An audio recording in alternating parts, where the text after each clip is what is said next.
Yo, what's up mga tropa P? Nandito tayo ngayon sa aking YouTube channel.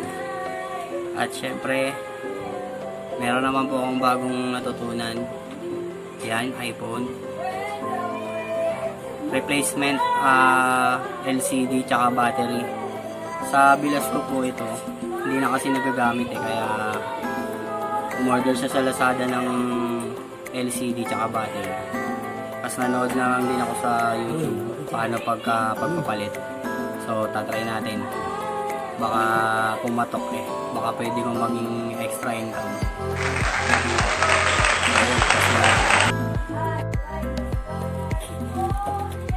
Ito yung mga dumating battery. And dati na rin kasi ako nagpalit ng battery ng iPhone 6 2 times na, kaya guarantee ako sa inyo okay din po sa Lazada. Basta check nyo lang po yung mga comments about sa product bago nyo orderin, kasi minsan may palpak din, pero okay naman sa battery, walang problema. Pangatlong order na namin ito. So yun, ito yung battery. May kasama na rin siyang tools, may pang pick nut siya, may pang screw. Ito naman po yun sa LCD. Yan, talagang sealed siya.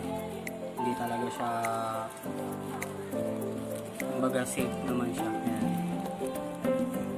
So yun, sana walang defect. Sana masalpak natin ang maayos. Yan lang po.